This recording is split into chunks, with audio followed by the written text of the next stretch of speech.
Welcome back to Lost Task Channel. My name is Anton Vieltsin. I'm a criminal defense attorney in the Southern District of California here in San Diego. Today we're going to discuss a California state case which deals with a DUI, driving under the influence. I'm going to discuss some of the aspects that you should look out for when dealing with a DUI or if you're being charged with one. And interestingly enough, this one occurs next to the border.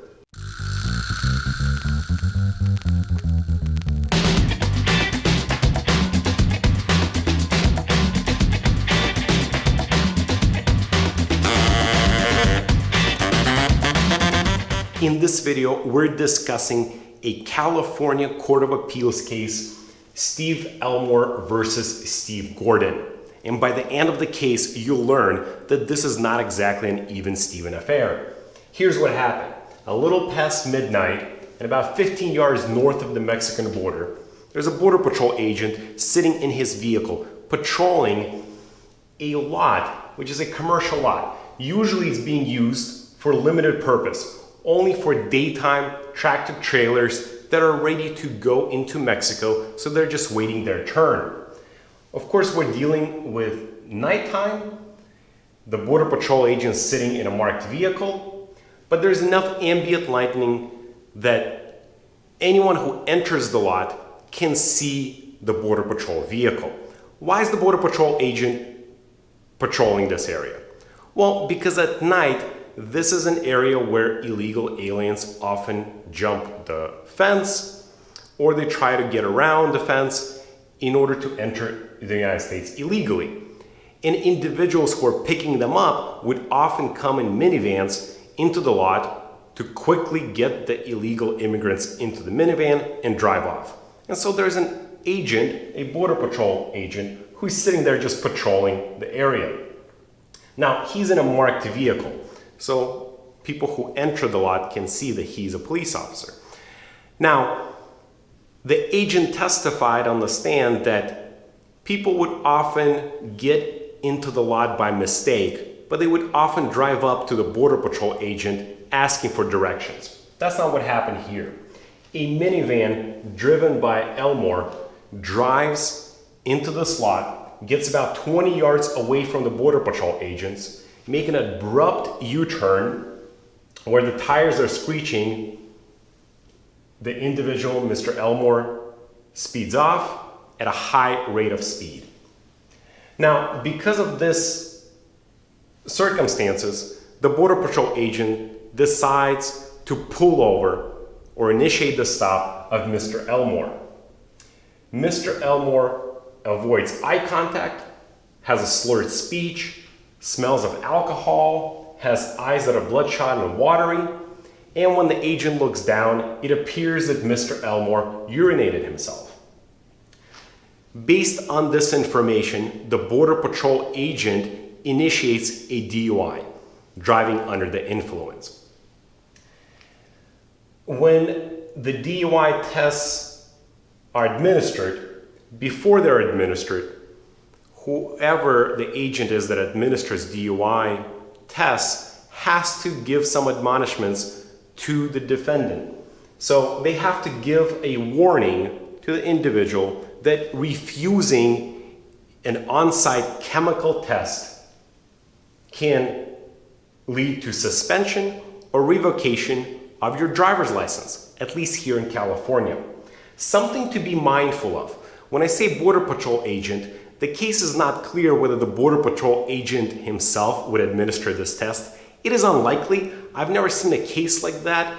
I've had my own cases before where the California Forestry or some other department would pull over the vehicle, but then they always call either the Highway Patrol or somebody from the local police department to administer tests, because an argument can be made that these tests have to be administered by somebody who has knowledge and experience in administering the test. So usually the officers who don't have that training would call somebody else for backup. Our preparers are trained to ask the right questions, make the right entries, fill in the right forms. All you have to do is sign your name. So I suspect that's what happened here. The Border Patrol agent called somebody else, and whoever that other agent was gave the warning. Mr. Elmore refused the chemical test. And again, if you're dealing with a DUI, or if it's something that interests you, there's certain things that you have to do at the crime scene and some things you don't. For example, the chemical test in most states you have to do. When you get a driver's license, you sign that driver's license and you allow the agents or the police to later test you on the scene. And refusing can lead to suspension or revocation of driver's license. But the field sobriety tests, which are those acrobatic exercises that the officers make you do, walk the line, stand on one leg, stand on another leg, follow the pen, those usually you do not have to do. So check with the laws of your local state, but here in California, you don't have to do field sobriety tests. The chemical test for alcohol is another story. So Mr. Elmore refuses this chemical test. And based on that, his driver's license is suspended. Mr. Gordon is the director of the DMV, so he sues Mr. Gordon as a director for this suspension. He challenges the suspension. Hey, sorry for this quick interruption, but can you do me a huge favor? Can you click that like and subscribe button below? And maybe share my channel with 2 of your friends? This will really help me out. I don't have a problem with it. He challenges based on 2 items. Number 1, that the initial stop by the Border Patrol was illegal. Here's what the Court of Appeals say. Well, there was reasonable suspicion by the officer that Mr. Elmore was involved in illegal smuggling.